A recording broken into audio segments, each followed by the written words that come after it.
I want to start with a number that almost nobody in this country is talking about honestly. 20 million barrels every single day. That is how much oil used to flow through the Strait of Hormuz before the bombs fell on February 28th. 20 million barrels a day, 1/5 of the entire world's oil supply, moving through a 21-mile choke point at the southern tip of the Persian Gulf. And as of right now, as you watch this, that number is not 20 million. It is not 10 million. It is not 5 million. According to the International Energy Agency, export volumes through the Strait of Hormuz are currently running at less than 10% of pre-conflict levels. Read that again, less than 10%. The world's most important energy corridor is not disrupted. It is not partially blocked. It is functionally closed. And on Wednesday, March 11th, 2026, 13 days into the most consequential military conflict since the invasion of Iraq, the International Energy Agency announced the single largest emergency release of strategic oil reserves in the organization's entire 52-year history, 400 million barrels. Released by 32 member nations in a coordinated global response to an energy shock that is already rewriting the economics of your grocery bill, your gas tank, your mortgage payment, and the crops that will feed you for the second half of this year. Canada is part of that response. And what Canada's role in this action actually is, what it means, what it can and cannot do, and what it tells you about where this crisis is heading, is what I'm going to walk you through right now with facts, with numbers, and with the context the 2-minute television clip is not giving you. Let's start from the beginning. 12 days ago, the United States and Israel launched Operation Epic Fury, a coordinated wave of airstrikes on Iranian nuclear facilities, missile infrastructure, and command networks. In the opening hours of that operation, Iranian Supreme Leader Ali Khamenei was killed. The operation was framed publicly as surgical, limited, and short. It was none of those things. Iran did not submit. Iran did not fracture.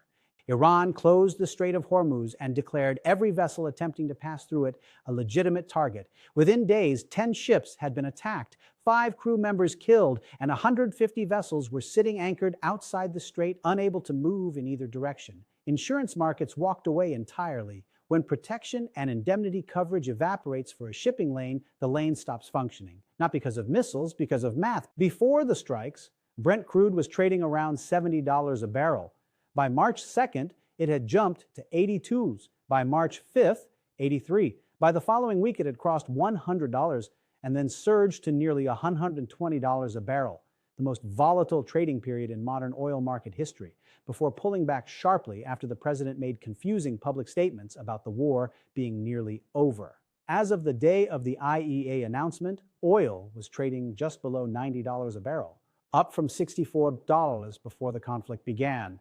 And Iran's military, the same week the reserves were released, publicly warned the world that the price could reach $200 a barrel if the war continues.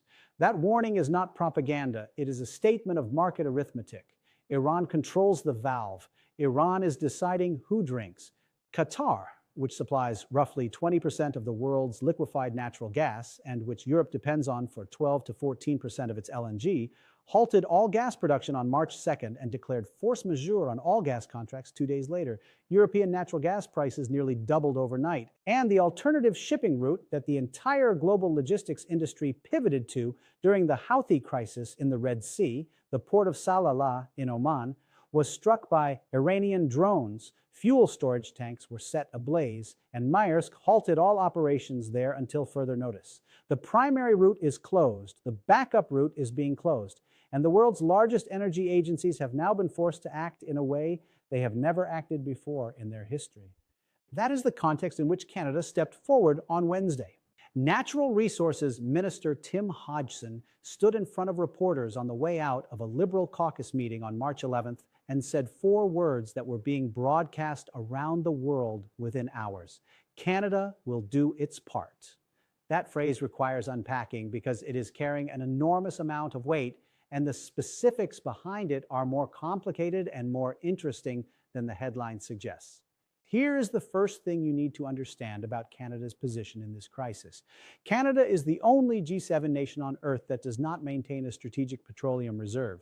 Every other major industrialized democracy, The United States, Germany, France, Japan, the United Kingdom, Italy hold stockpiles of crude oil specifically for moments like this one.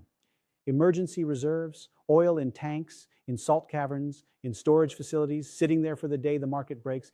Canada has none of that, not because of an oversight, not because nobody thought of it, because Canada is a net exporter of oil. Canada is the world's fourth largest oil producer. When you produce more oil than you consume, the IEA does not require you to maintain a reserve. You are the reserve. Your daily production is itself the buffer. And that creates a very specific and very unusual situation for Canada right now. Every other IEA member nation releasing reserves this week is opening a valve on a tank. Germany will release roughly 19.7 million barrels. France committed 14.5 million barrels. The United States is tapping the Strategic Petroleum Reserve, which currently holds approximately 415 million barrels out of a total capacity of 715 million.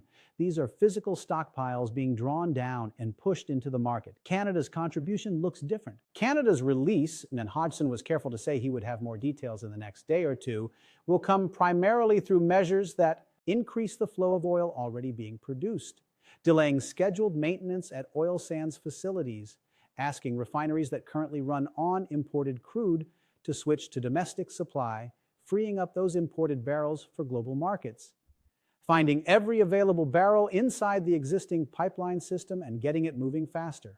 Canada produced an average of 5.3 million barrels per day of crude oil in 2025, according to the Canada Energy Regulator. The industry is, by Hodgson's own admission, already operating at or near capacity. Alberta Energy Minister Brian Jean said the province was working to build more shipping capacity and had never seen a greater case for additional infrastructure to move Alberta's oil to the West Coast. Alberta Finance Minister Nate Horner made the point that even the announcement of this reserve release was already suppressing prices, the signal itself having market impact before a single additional barrel reached the water. And Horner added something worth holding on to. He said that very high sudden oil prices may benefit Alberta revenue in the very short term, but they are not good in the long run. When the price of oil destroys demand and raises the cost of living for everyone, the market eventually contracts. The short-term windfall can become a long-term trap. Alberta knows this cycle. It has lived through it before.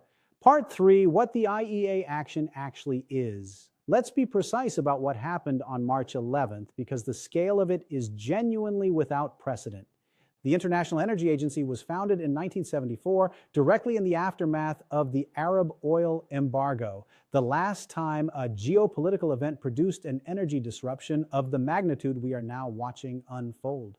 For 52 years, the IEA has existed specifically for this kind of moment. In those 52 years, it has conducted coordinated emergency reserve releases exactly 5 times before Wednesday. Once during the Gulf War in 1990, once after Hurricane Katrina in 2005, once during the Libyan Civil War in 2011, and twice after Russia's full-scale invasion of Ukraine in 2022, when the largest previous release totaled 182.7 million barrels. Wednesday's release is 400 million barrels, more than double the previous record, more than twice the largest coordinated oil release in the history of international energy governance. EIEA Executive Director Fatih Birol said, "The oil market challenges we are facing are unprecedented in scale, and therefore IEA member countries have responded with an emergency collective action of unprecedented size." French President Emmanuel Macron, speaking during the G7 virtual call in which Prime Minister Mark Carney sat alongside the other G7 leaders, put the 400 million barrel figure in context. He said it was the equivalent of 20 days of the volume that used to pass through the Strait of Hormuz. 20 days. That is the cushion. That is what the entire coordinated response of the world's largest economies buys if the strait stays closed. 20 days of supply before the reserves themselves begin to strain. And that is why KPMG's global oil and gas leader, Angie Gildea, said something that should be printed on the wall of every finance ministry in the Western world right now. There is simply no substitute for restoring access through the Strait of Hormuz. The tools at our disposal can provide some relief at the margins, but they are not structural solutions. The reserves are a bridge. A bridge buys time. What it is buying time for is a diplomatic or military resolution to a conflict that 13 days in shows no sign of reaching either. Part 4, the contradiction. Canada is living right now. I want to slow down here because there is something happening in Canada right now that the daily headline cycle is flattening into a simple good news story. And it is not a simple story. Canada is a producer nation. Canada's oil companies, Suncor, Canadian Natural Resources, Cenovus, are recording profits at levels they did not forecast at the start of the year. Alberta and Saskatchewan governments are watching revenues rise. The Trans Mountain Expansion Pipeline, which began operations in 2024 and gives Canada its first meaningful Pacific export capacity, is suddenly even more strategically valuable than anyone anticipated. LNG Canada, the Shell-led liquefied natural gas facility in Kitimat, British Columbia, which only began operations in June 2025, has already exported 5 cargoes in the first 11 days of March alone, ramping toward capacity as Asian buyers desperate for supply alternatives are calling Ottawa and asking what Canada can do. Hodgson confirmed he was receiving calls from countries interested in Canadian oil, Canadian LNG, and Canadian uranium. He said energy security is national security, and that Canada's allies do not have national security right now, and that Canada has an opportunity to step up. That is the upside of this story, and it is real. Now here is the other half. Canada is also a trading nation, a deeply interconnected trading nation that sends a significant portion of its total economic output across borders to allies and trading partners who are right now watching their economies destabilize in real time. The same war that is making Alberta's oil fields more profitable is threatening to push the global economy into a recession that Canada will not be insulated from simply because it has oil to sell. Tyler Meredith, who served as lead economic advisor to the Prime Minister from 2015 to 2022, said the reserve release is really just buying time while the global oil supply remains constrained, and that constrained period could last for most of the next year. He noted that a significant portion of Canada's GDP depends on the ability to export to the United States and other countries, and that as those countries face significant economic contraction and destruction of demand, Canada will eventually be pulled in. Maybe not immediately, but eventually. Andre Sayre, Associate Professor of Operations Management at the University of Toronto's Rotman School of Management, put it plainly, everything we do relies on oil either directly or as a byproduct, even turning on your computer. All of society is physically connected to oil, and if that connection gets disrupted long enough, the damage radiates through every supply chain, every input cost, every price on every shelf. Canada's energy revenues cannot outrun a global recession if that is where this ends. Part 5, the infrastructure gap nobody wants to talk about. Honestly, Rory Johnston, founder of the Commodity Context newsletter, said something on March 11th that cut through the political framing entirely. There is nothing Canada can do in the short term. Let's be real. His point was specific and important. The oil sands are not like a tap. You cannot call a facility manager in Fort McMurray on Wednesday and ask for an extra 100,000 barrels by Friday. These are enormous, capital-intensive, highly engineered operations with physical constraints built into them. Upgrading capacity requires years of planning and investment, not weeks of ministerial announcements. When companies delay scheduled maintenance to squeeze out additional production in a high-price environment, they are making a business calculation they would make based on market signals, regardless of what Ottawa says or does. Richard Masson, former CEO of the Alberta Petroleum Marketing Commission, was blunter about the bigger picture. He said, "This war has changed the entire world's view of risk about where oil comes from. The majority of the oil moving through the Strait of Hormuz goes to Asia, China, India, Japan, South Korea. These are countries whose entire energy security model just failed in real time. They are going to be looking for alternatives. And Canada has what they want. But here is the gap. Canada currently has 1 LNG export terminal. 1. LNG Canada in Kitimat is the first large-scale Canadian LNG facility ever built, and it only opened 9 months ago. It is already ramping toward capacity and already exporting to Asia. That is genuinely significant. It is also, by any honest measurement, a fraction of what Canada could be exporting if the infrastructure decisions of the last 15 years had gone differently. A second West Coast pipeline, something currently The subject of a memorandum of understanding between Ottawa and Alberta does not exist. It is a document, not a structure, and building it would take years. The Bay du Nord offshore development in Newfoundland, another potential supply source for Europe, has been approved but is years from production. The Quebec natural gas pipeline that officials say could export substantial volumes to Europe is still in discussion. The structural gap between what Canada has right now and what the world needs right now cannot be bridged by ministerial communications or G7 communiques. It can only be bridged by steel, by permits, by timelines measured in years, and by the kind of political will that has historically evaporated the moment oil prices dropped and the urgency faded. Alberta Energy Minister Brian Jean said the province has never seen a greater case for more West Coast pipeline infrastructure. He is right. The question that he did not answer, and that no one in Ottawa answered either, is whether this time the decision will actually be made before the crisis passes and the window closes again.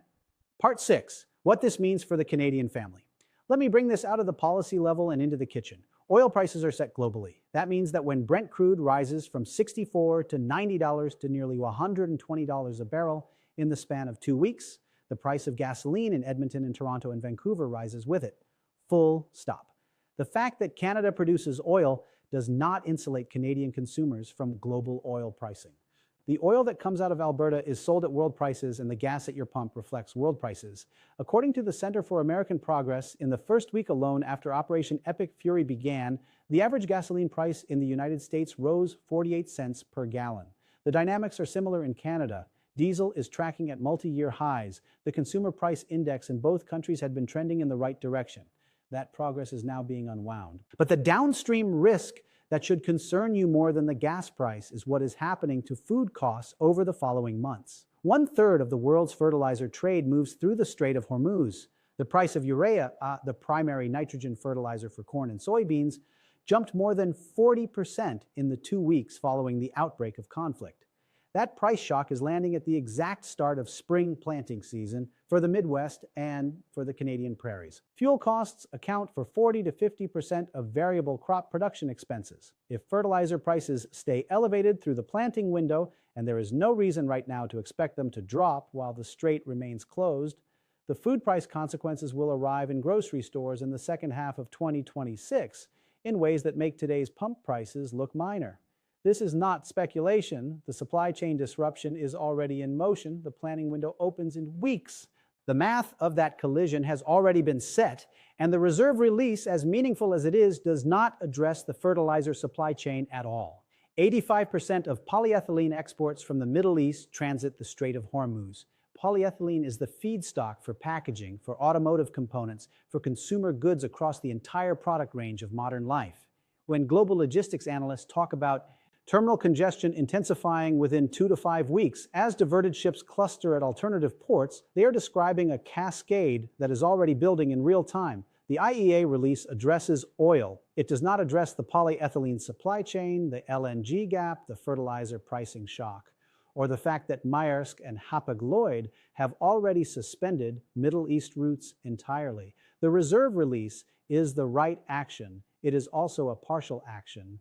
And the gap between what it addresses and what needs to be addressed is where the real economic risk for Canadian families lives over the next 6 to 12 months. Part 7, Canada's position in the larger strategic picture.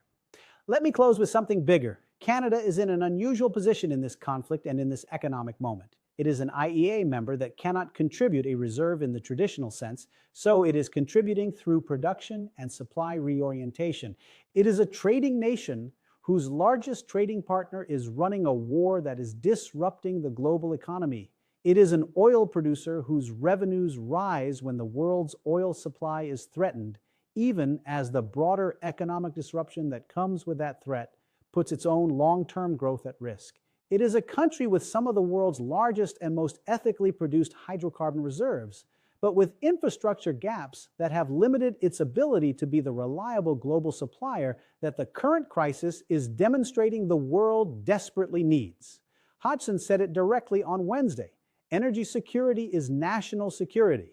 Our allies do not have national security right now. We have an opportunity to step up, That statement is both true and incomplete. Canada has the opportunity. Whether Canada has the infrastructure, the regulatory speed, the political consensus, and the long-term commitment to actually step up in the structural, durable way the moment requires, not just over the next few weeks while cameras are pointed at the Strait of Hormuz, but over the next 5 years while the world rewrites its energy security architecture, that question remains entirely open. The IEA release is the right signal. It demonstrates that wealthy democracies will cooperate rather than hoard in a crisis. It demonstrates that Canada understands its obligations as a member of the international energy community, even without holding physical reserves. And it demonstrates that the political leadership in Ottawa understands that this moment has both immediate economic stakes and long-term strategic implications. But as the KPMG analysis said, and as every serious energy analyst covering this crisis has said in one form or another, there is no substitute for opening the strait. The reserves buy time. They do not buy resolution. They do not fix the physical infrastructure of global energy trade. They do not end the war. They do not rebuild the ships that were struck. They do not restart Qatar's gas production. They do not reopen the port at Salalah. They do not replant the spring crops at today's fertilizer prices. What they do is signal that the world's producing and consuming nations are watching, that they are coordinating, and that they are not willing to let a single conflict in a single choke point bring down the architecture of global trade without a fight. Canada said on Wednesday that it will do its part. The part it can do right now is real and it matters. The part it cannot yet do, the part locked behind pipelines not yet built, terminals not yet opened, permits not yet issued, is the conversation Canada should have been having for the last 15 years and is now having with the sound of Iranian drones in the background. That conversation is overdue. Whether it results in action before the next crisis closes the next valve is the question that will define Canada's energy future for a generation. If this analysis is useful to you, subscribe to and hit the bell notification. This story is moving by the hour and the press conferences are still not giving you the full picture. Drop a comment below with what you think Canada's most important next move should be. I read every single one.